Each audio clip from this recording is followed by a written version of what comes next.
Well, a pleasant good morning, sports fans, and welcome to another edition of the PR Man and the Coach talking ball on the Ballfather podcast presented by Sportskeeda. It's your man, Reggie Roberts, longtime NFL communications executive, and we're joined by our NFL analyst, winningest coach in Falcons history, Mike Smith. Mike, what's up, man? It's been a minute since we've been on the phone chopping it up.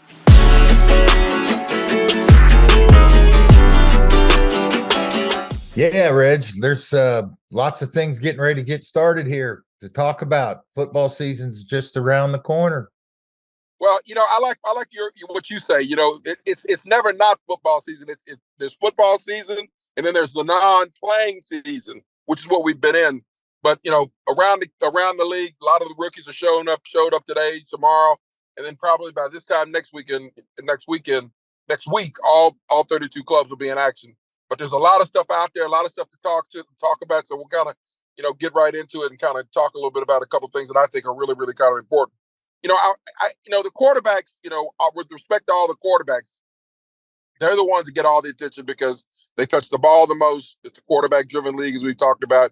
So with respect to Aaron Rodgers and Pat Mahomes and Josh Allen and all the other great quarterbacks out there, I was thinking, what would it look like? What would an MVP candidate for the entire league year look like if it wasn't a quarterback? What would it look like if you picked five guys who were playing who could possibly win the MVP award, have just a monster season and win the MVP award? What would that look like?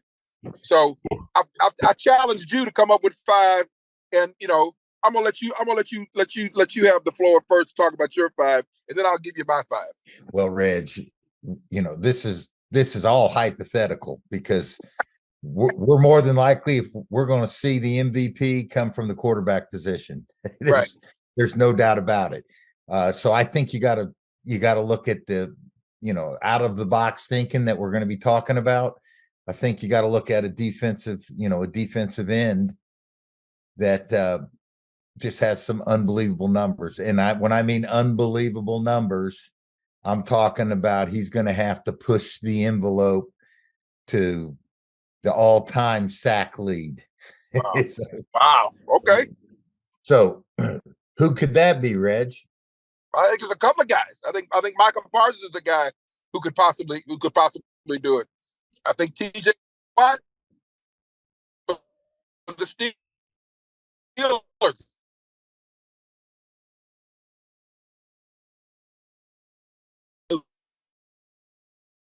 No doubt about it. You play with the day and it assist up the field, and Mike Parsons had a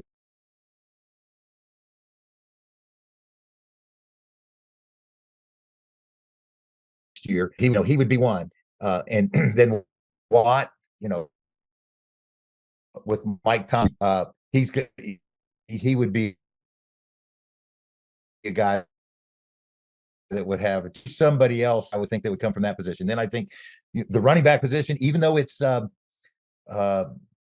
not looked at very well right now in terms of getting paid when you're running back, but there is a guy that can do it, and he used to play for in the NFC South, and I know the people in the NFC South are glad to see McCaffrey gone. Right? You don't want to have to defend against him, but we talk about that queen position on a chessboard. I've used that analogy before. Yep.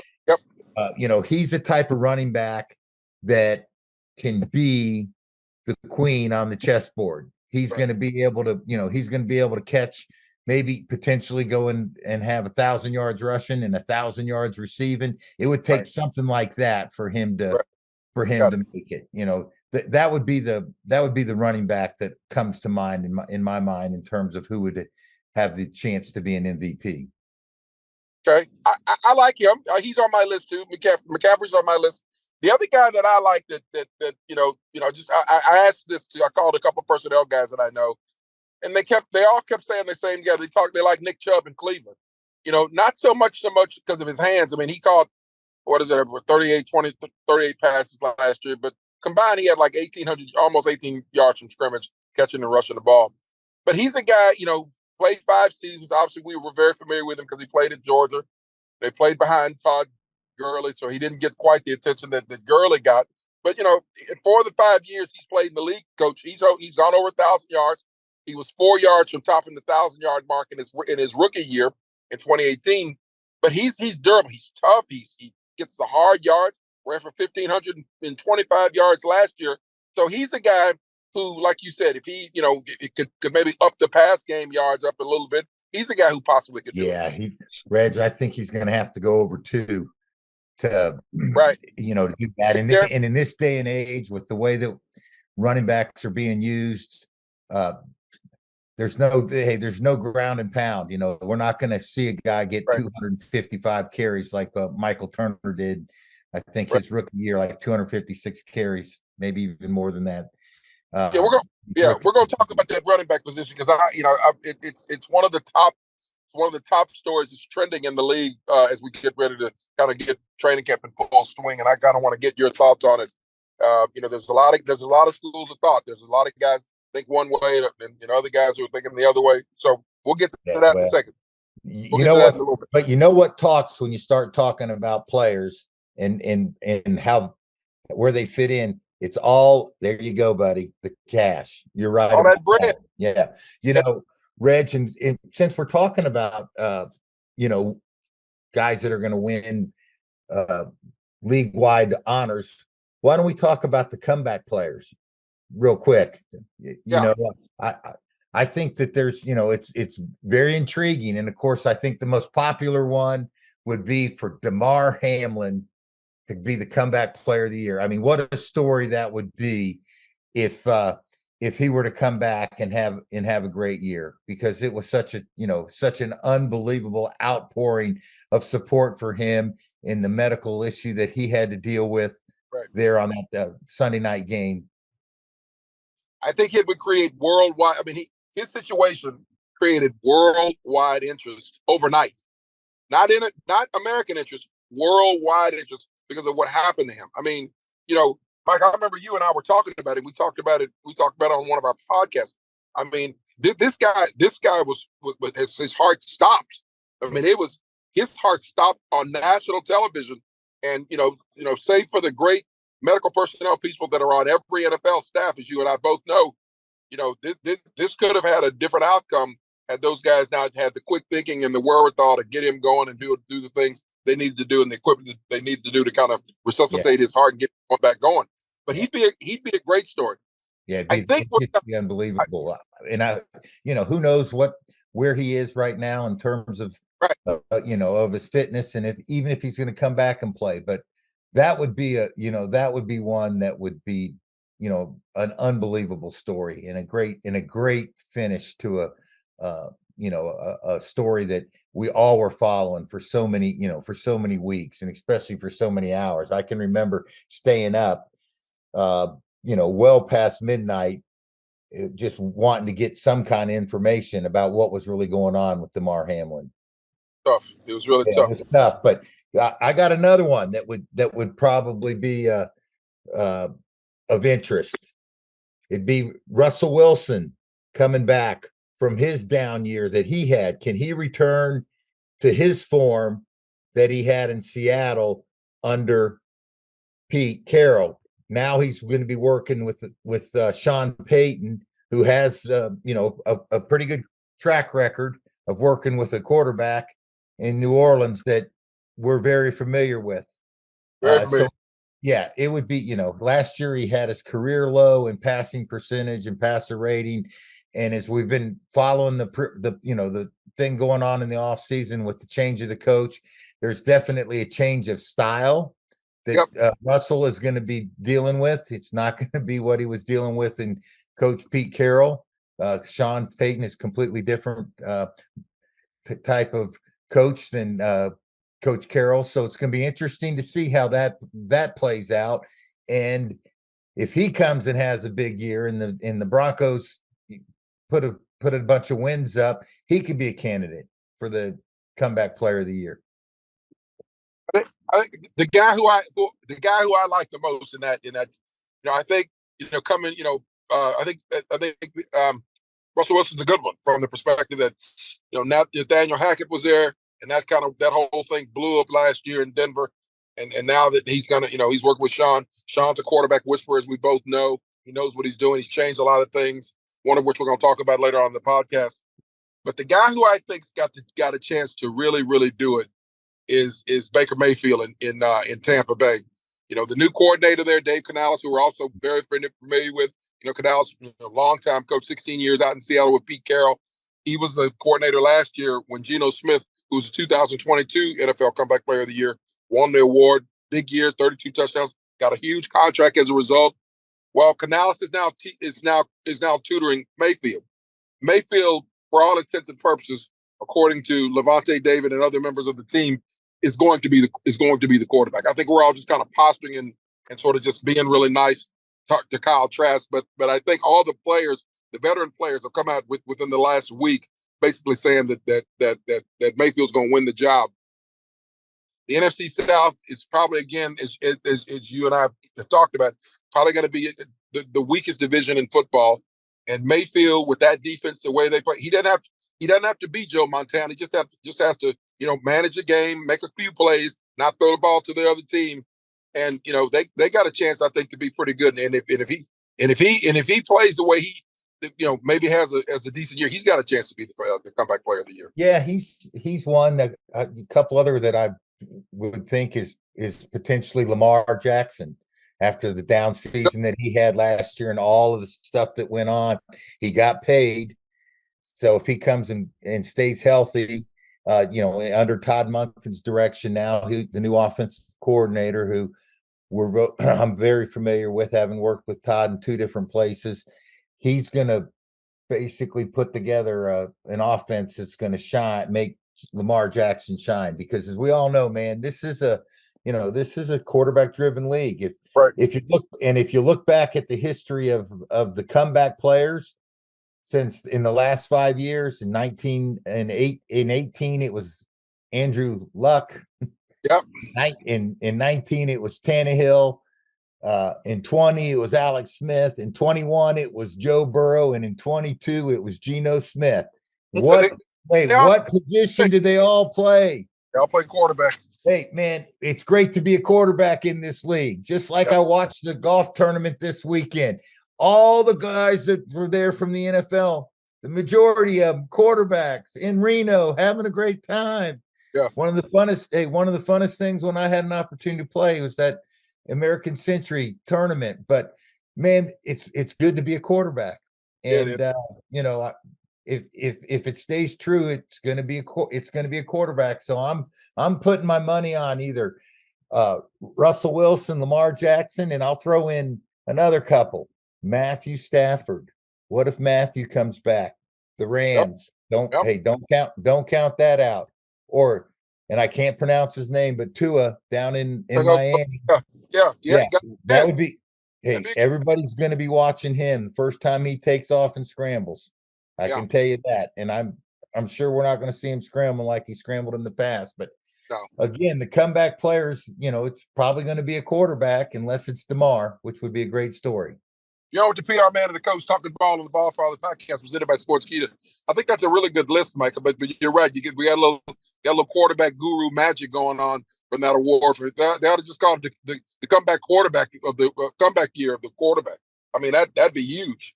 Since they're all quarterbacks. So, but we've got a pretty good list. Let's go back to talk a little bit about the Broncos. I saw this. I don't know if you saw this. There's been a lot of stories about how Coach Payton has come in and changed a lot of stuff, how they practice, how they play. He's brought a bunch of his coaches in from New Orleans. But this one thing we talked about, and you were a real big stickler about, where we stayed, how we traveled, going basically we were an East Coast team, and when we played on the West Coast, we traveled a day ahead of time. So in other words, if we're going to Charlotte, we'd leave the Saturday, get in there before dinner time, do our TV stuff, and you guys do your meetings, and we play the next day. But when we played on the West Coast, our policy was to leave on a Friday. Game was on a Sunday, we leave on a Friday. So Coach Payton has talked about that a little bit. He talked about how this team would leave the day before. He goes, we're not doing that this year. We're gonna leave a couple of days ahead of time to let our guys' body clocks get on the right time and sort of get used to local time. What's your thought on that, Mike? And what goes into making those decisions as a head coach? That when you start to when you get the schedule and you start to put that whole how we're going to travel thing together. Well, I think there's been mixed results in terms of going out a day early. I think people have studied it, and I think it's really a flip of a coin. I think it's really what you think is best for your team and how they're going to handle it. I always thought that it was easier to go west than it was to come east for the West Coast teams. Right.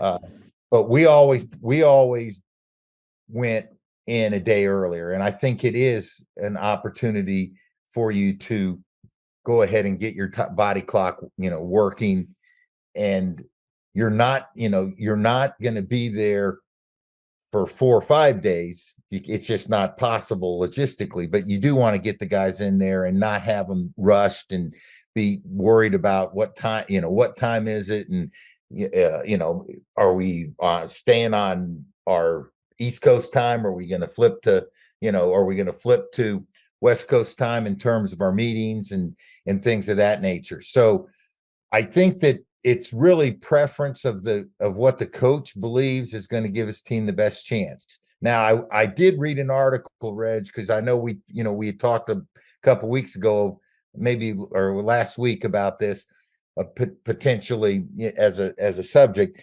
I read this article that if you take the spread of East Coast and West Coast games, it actually is almost 50-50 on who wins and who loses if you do it by the spread. East Coast, there wasn't a big advantage for the home team. And well, you know what that tells me? The gamblers mostly know what the hell they're talking about most of the time. Yeah. That's why there's big hotels out in Las Vegas with A lot of them with free food and all free that. food. Yeah, a lot Yeah, of them.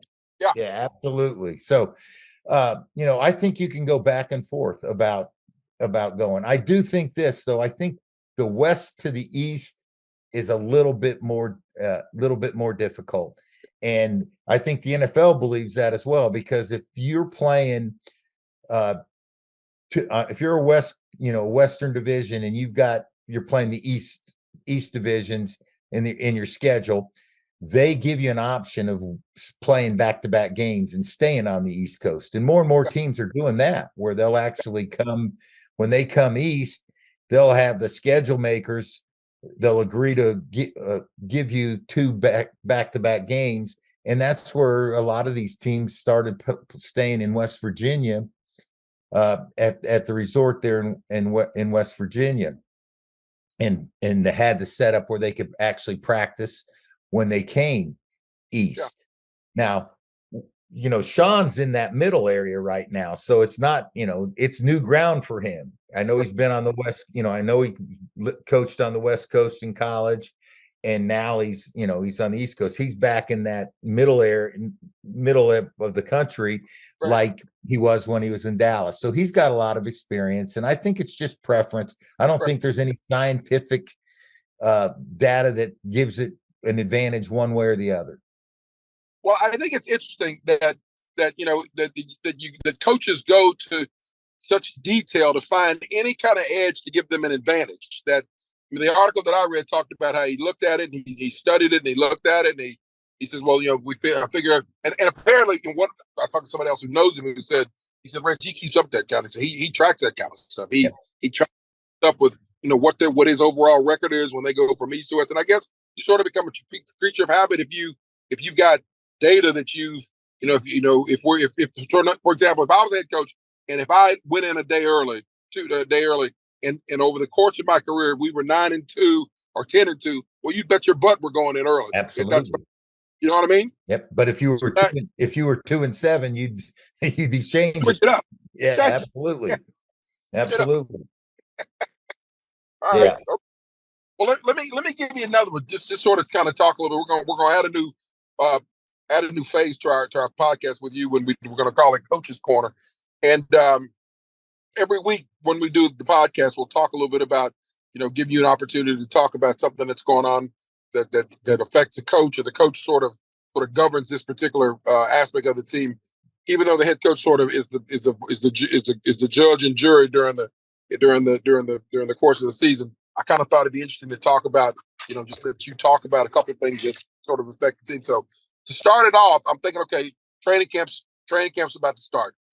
What's on a head coach's mind this week? Okay, it's the week before. You probably just come back from vacation. You're back in town, and camp starts on Monday. It's Tuesday before camp starts. What are you thinking about? Are you in the building? Are you working out? Are you getting your last bit of golf in? Are you taking Miss Julie someplace to go hang out? What are you doing? What's going on in the head coach's mind 6 days before camp starts? They're probably coming in off vacation. Okay. They've had it, and that's what we would try to get back off of our vacation. The little window that you have from the end of OTAs to the start of the season, you get your vacation, you come back in, and you're excited, man. This is what you do. You're getting ready to start a journey, Right. that not only you're excited about, but the players are excited about it. The fans are excited about it. You got new guys. Yep. And to me, the big thing about it is the off season, Reg. It's a necessary evil, Right. but it's not football. You're not practicing football. So you're getting ready to now go practice football. You got fewer limitations on what's permissible in terms of practices. You can have contact. You can have 9-on-7. You can have 11-on-11. You can have padded practices. And those are the things that you get excited about, because you are actually going out and playing football. And, you go through, we always finished our preparation for training camp in June. We Right. wanted it all done. And as you know, we had the schedule set for every day, what we were going to do throughout training camp, and our preparation for that opportunity to have a first impression for the rest of the NFL, to know what kind of football team you're going to be. Right. September. And we liked to work on, and the thing about training camp that I liked is you quickly got into preparation for games. Now they're preseason games, but within 2 weeks you're playing a game. Right. Sure. And there's nothing more important as a football coach than how you prepare your team on a weekly basis for a game. This offseason, you're installing the offensive plays and their random plays, and you're doing it for this reason of how, this is the way we're going to play the game and put the game plan in, or put the plays in. But now you are actually, after 10 days, you're into game planning mode. And that's what you do. That's what decides how you're going to be as a football team, in terms of how you game plan and how you prepare. And what we get to do for the preseason is we get to set the framework for the game week. And to me, this is the most important aspect of team building. Right. When you put a framework together, you've got to think of so many different things in terms of not only what they do on the practice field, but what they do nutritionally, what they do rest wise, what they do weight training. And it's not just what you do on the field. It's the mental prep. It's the physical prep. And you really start working your team to understand how you guys are going to do it. And that flow has to be practiced. And you remember, the first 2 preseason games, when you played 4, the first 2 preseason games, you didn't really game plan. Right. You were still doing the installation. And that third one was, okay, we're going to mimic the regular practice week that we're going to do all throughout the season. Right. And now you have to do it probably after the first preseason game. Right. With now that you're playing 3. So you want your guys to go through it, and you remember the grind. We even went to the point of, hey, this is how media worked during Right. the season, Right. right? We basically flipped it, or we flipped it and said it's just like media. So we're going to make this guy available, and strategically, we would strategically put it in. But this is the start of the grind for all these guys in the National Football League from the third week of July all the way to the Super Bowl. And believe me, as you know, you've lived it, it is a grind. It's rough. It's terrible. It's people talk about all the time. I was at a dinner party over the weekend, and someone was asking me, young kid who's trying to he's trying to be a journalist, and he's asked me, he goes, what did you enjoy more, working as an NFL communications executive or being a journalist? I said the PR part of it was far more fun because every day there was something different. It was exciting. It was new. It was you were part of a team. You were part of a story that unfolded that basically starts as soon as you finish the next year. Finish the first year. The next day you're starting a new year to build your new team. So that it's exciting. I mean, if you go on the NFL sites of any media, ESPN, Fox, Sporting News, it doesn't matter. The top stories that are trending right now are NFL offseason stories. This running back story we're going to talk about here in a little bit is the most trending story right now because a bunch of the running backs, specifically Derrick Henry, McCaffrey, uh, Josh Jacobs, guys have been very, very outspoken about how these guys, top guys in the league, haven't been getting paid, and they're sort of basically railing about the system that's in place that's basically having third string receivers making more money than Saquon Barkley, and third string receivers making more money than Josh Jacobs, who led the league in rushing last year with over 1,600 yards. You know, Mike, I understand the obvious. The league has gone to a different model as far as, the running back position. It's a pass driven league. So the guys that are making the most money are obviously the quarterback, guys who catch the ball, the receivers, and the guys who protect the quarterback, the offensive tackle. We get that. But tell me a little bit, do you think the guys who aren't getting paid, the marquee guys, do you think they have an argument a la Saquon Barkley, Josh Jacobs? I think they've got a little bit of an argument. I really do. Well, Reg, the game is changing, and it's always evolving. The game has evolved, Right. from 5 years ago. The way that it's played, the number of running backs that are on a roster probably haven't changed, but the number of touches have. Oh, no Uh, question. No, and I think when you start evaluating, there's metrics that people that are smarter than you and I in terms of putting together a salary cap look at it, and they're looking at the cost, the cost analysis, and then at the running back position, the expectancy of a career, it's gone down. right. And it's a terrible thing for the guys that play the quarterback, or excuse me, the running back position. Uh, they they have been devalued, and Right. we've said this all off season. They've been devalued uh, for a quarterback to throw the ball 45 times a game. Now it's happens almost every game. you Yeah. know, uh, it does. And for a guy to get, a guy to get 300 carries, it just doesn't happen. They have made this game more wide open, where the ball is being used in a different way. Very rarely do you turn around and hand it off. The running games have changed. And unfortunately, the guy that carries the pill on a running play doesn't do it as much. And sometimes it's an afterthought. Uh, when I mean it's an afterthought, they start running when they want to milk the clock.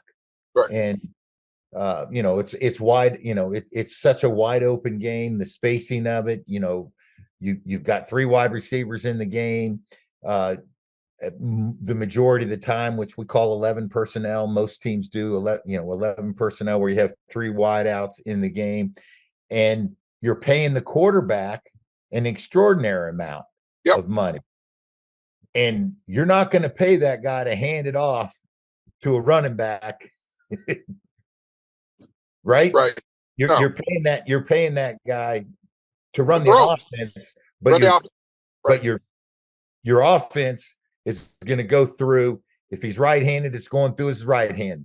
If he's a left-handed quarterback, it's going through his left arm. You're paying that guy to distribute it to the wide receivers and the tight ends right now. Right. And that's just the trend, and it's pure economics. It's supply and demand. And there probably is an oversupply of running backs. And you have to also take into account the physical pounding that they do take when they run the football. Right. And I think you're going to see some guys, Reg, though, that the McCaffreys and that are basically kind of like a queen that you can move all over the field. Right. That's going to be the next trend. They're going to have these guys that play running back that can line up at wide receiver. And they're going to start moving that guy around and try to get mismatches. And that's the only way that the running back is going to start getting compensated more, is they're going to start having to figure out a way to make his value difficult to defend. Right now, it's not hard to defend a running back. No, but I think that the argument went to what you're saying. Okay, McCaffrey probably might have been the last guy to get the big contract because of what you talked about. He is the queen on the chessboard. Not only has he been a really, really elusive running back, but you can do so many things with him in the pass game. They can line him up in the slot. They can line him up out wide. They can toss it to him, and he can throw it. There's a lot of things he can do, which sort of increases his value, like you just mentioned. Yep. Where, with some of these other guys, with Josh Jacobs, really good player, really good running back. But you're right. I mean, instead of paying this guy what he wants, I mean, they're saying he's going to hold out, and he's not going to play for the $10.1 million. That's part of the tender for the franchise tag for the running backs. So he's going to hold out. Saquon is expected to hold out. He ran. He's been a productive player when he's not been hurt. It's and Derrick Henry went as far as said, why don't you just take the running back, just outlaw the position, which was, I mean, that's obviously. It's emotional. It's an emotional issue for these guys. Yeah, and I get it. And the league is always evolving. If you would have said 5 years ago that the quarterbacks would be averaging almost $40 million, the starting quarterbacks are averaging $40 million or whatever the amount is, you would have said you're crazy. And you got to remember, Reg, the way it's set up, there's a finite amount that you can pay your players.